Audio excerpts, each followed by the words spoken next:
नमस्कार। जय हिंद दोस्तों। हम लोग जीव विज्ञान का अध्ययन कर रहे थे, जिसमें घटना चक्र की सीरीज कर रहे थे। आज का जो टॉपिक है वह है कोशिका। कोशिका का हम लोग देखेंगे।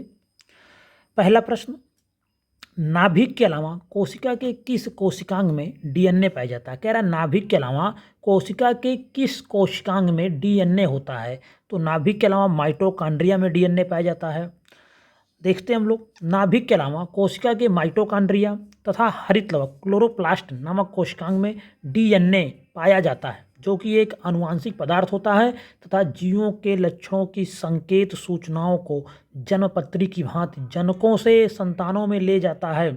डीएनए की खोज फ्रेडरिक मिसर 1869 ने की थी तथा डीएनए का double helix model James Watson तथा फ्रांसिस क्रिक ने दिया था। तो डीएनए की खोज किसने किया था? सबसे पहले याद रखना है फ्रेडरिक मिसर ने किया था 1869 ईस्वी में, तथा इसका जो डबल हेलिक्स मॉडल है उसको दिया था जेम्स वाटसन तथा फ्रांसिस क्रिक ने। और डीएनए कहाँ कहाँ पाया जाता है? माइटोकॉन्ड्रिया में, हरित लवक में, नाभिक में, 3 जगहों पर डीएनए पाया जाता है। सौर ऊर्जा एटीपी में बदलती है, तो सौर ऊर्जा एटीपी में कहाँ बदलती है? राइट आंसर है क्लोरोप्लास्ट में। क्लोरोप्लास्ट में सौर ऊर्जा एटीपी में बदलती है। क्लोरोप्लास्ट एक पादप कोशिकांग है जिसमें पर्णहरित या क्लोरोफिल नामक एक प्रोटीन युक्त जटिल रासायनिक यौगिक पाया जाता है। यह वर्णक जो होता है क्लोरोफिल पत्तों के हरे रंग का कारण बनता है।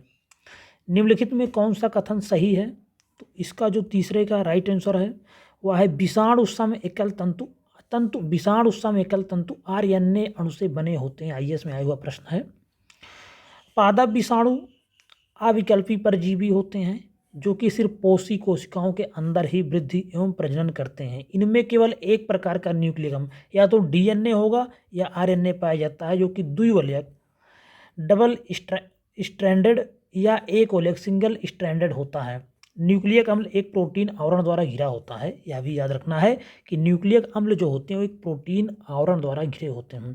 चौथा प्रश्न है, साधारण मानों में गुणसूत्र होते हैं 46। यह सब प्रश्न बार बार आते हैं। देखिए, जो यूपीपीसीएस का सिलेबस उसमें सिर्फ जीव विज्ञान का एक जानकारी होनी चाहिए हाई स्कूल स्तर की, इसलिए यहाँ पे जो सिलेबस में साफ साफ लिखा है कि हाई स्कूल स्तर का जो भी साइंस का ज्ञान होना चाहिए विद्यार्थियों को, तो इसलिए यही सब प्रश्न बार बार रिपीट होता है। इसमें ज़्यादा डीप में आपको जाने की आवश्यकता नहीं है।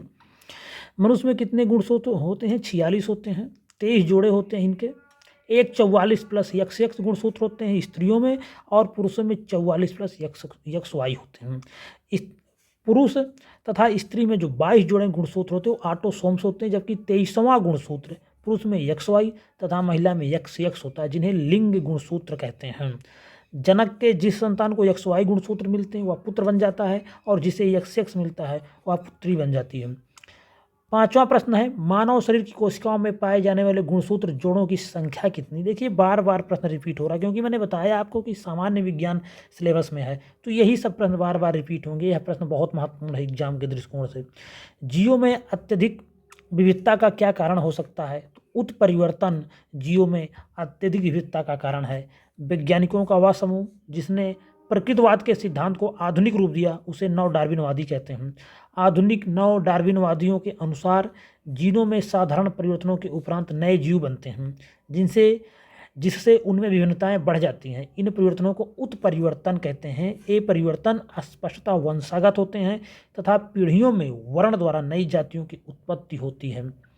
निम्न में से किसमें लिंग गुणसूत्र नहीं होते? तो छिपकली में लिंग गुणसूत्र नहीं पाया जाता। याद रखेंगे, इस तरह के प्रश्न आते रहते हैं।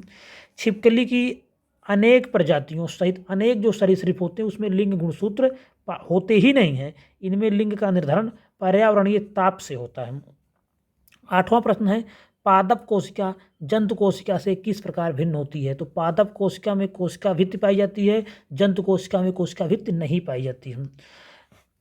पादप कोशिका जंतु कोशिका से भिन्न होती है क्योंकि इसकी कोशिका में बाह्य आवरण कोशिका भित्ति, इसकी कोशिका में बाह्य आवरण जो कोशिका भित्ति कहलाता है, जो कि हरे पौधों में तो मुख्यतः सेल्यूलोज से निर्मित होता है, उपस्थित होता है। जंतु कोशिका में कोशिका भित्ति का अभाव होता है। इसके अलावा हरे पौधों की कोशिकाओं में हरित लवक पाया जाता है, जबकि जंतु कोशिकाओं में इसका अभाव होता है। तो पादप कोशिका जंतु कोशिका से भिन्न होती क्योंकि इसकी कोशिका में बाह्य आवरण कोशिका भित्ति कहलाता है, जो कि हरे पौधों में मुख्यतः सेल्यूलोज से निर्मित होता है, उपस्थित होता है, परंतु जंतु कोशिका में कोशिका भित्ति नहीं पाया जाता है। और पादप कोशिकाओं में हरित लवक पाया जाता है, जबकि जंतु कोशिकाओं में इसका भी अभाव होता है। जंतु कोशिका में निम्न में से क्या अनुपस्थित होता है? तो जंतु कोशिका में सेल्यूलोज की बनी हुई कोशिका भित्ति नहीं पाई जाती, हरित लवक नहीं पाया जाता है। जैव कोशिका का कौन सा भाग पावर हाउस कहलाता है? तो माइटोकॉन्ड्रिया को जैव कोशिका का पावर हाउस कहा जाता है। माइटोकॉन्ड्रिया जीवाणु एवं नीलहरी शैवाल को छोड़कर से सभी सजीव पादप एवं जंतु कोशिकाओं में पाए जाते हैं। श्वसन की क्रिया प्रत्येक जीवित कोशिका के कोशिका द्रव्य एवं माइटोकॉन्ड्रिया में संपन्न होती है। श्वसन जो होता प्रारंभ होता है तो कोशिका द्रव्य में होता है तथा शेष क्रियाएं माइटोकॉन्ड्रिया में होती हैं। चूंकि क्रिया के अंतिम चरण में ही अधिकांश ऊर्जा उत्पन्न होती है, इसीलिए माइटोकॉन्ड्रिया को कोशिका का श्वसनांग या पावर हाउस कहा जाता है। निम्न में से किस कोशिकांग को कोशिका का पावर हाउस कहते हैं? तो माइटोकॉन्ड्रिया को कोशिका का पावर हाउस कहते हैं। बार बार आ रहा है। कोशिका का शक्ति स्रोत क्या होता है? तो माइटोकॉन्ड्रिया ही कोशिका का शक्ति स्रोत है। बार बार रिपीट हो रहा। प्लाज्मा झिल्ली किसकी बनी होती है? तो प्लाज्मा झिल्ली प्रोटीन से बनी होती है। प्लाज्मा झिल्ली किसकी बनी होती है?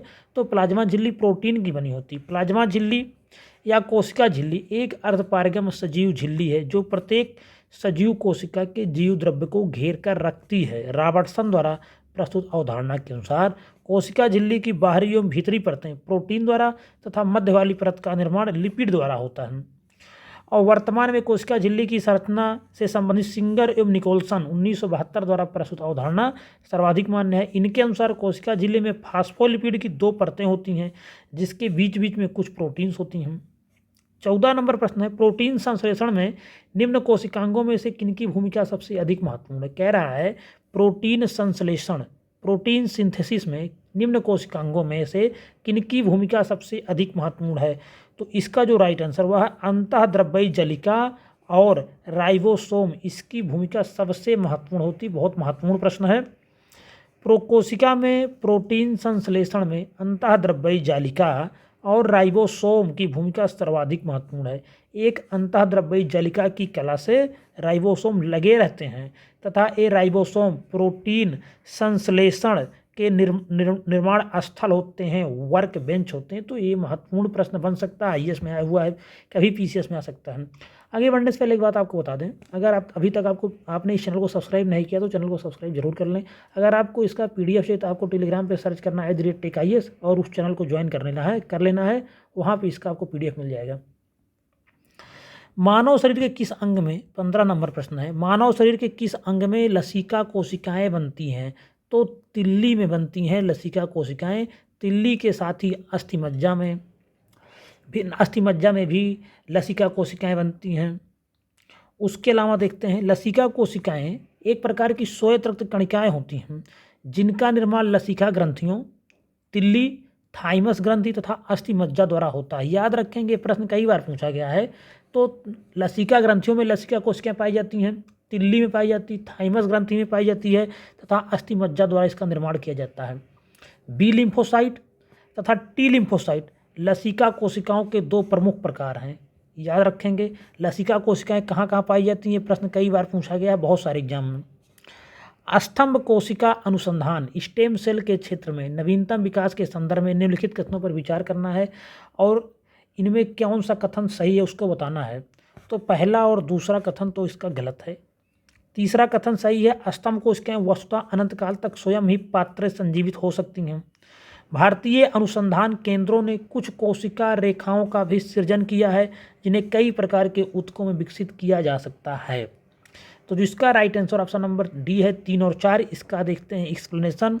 स्तनधारियों में मोटे तौर पर 2 प्रकार की स्तंभ कोशिकाएं पाई जाती हैं, भ्रूणीय स्तंभ कोशिकाएं, वयस्क स्तंभ कोशिकाएं।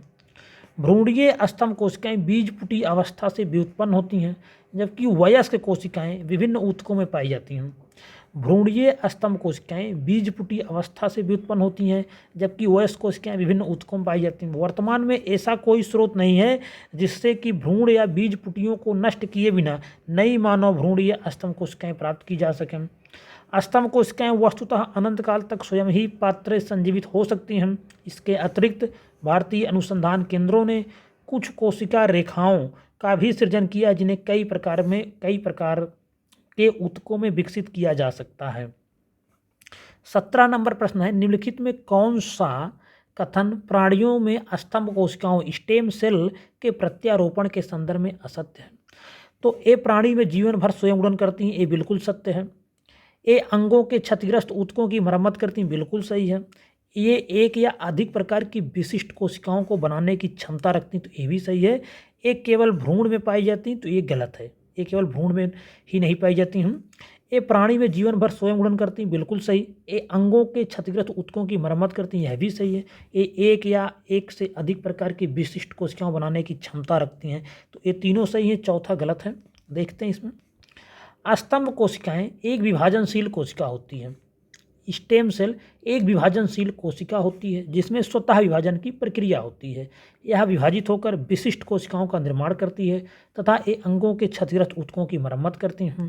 स्तंभ कोशिकाएं शरीर के कई अंगों एवं ऊतकों में पाई जाती है। स्तंभ कोशिकाएं शरीर के कई अंगों एवं ऊतकों में पाई जाती हैं। ये केवल भ्रूण में यहाँ दिया हो पाई जाती है, तो ये गलत है, क्योंकि स्तंभ कोशिकाएं शरीर के कई अंगों एवं ऊतकों में पाई जाती हैं।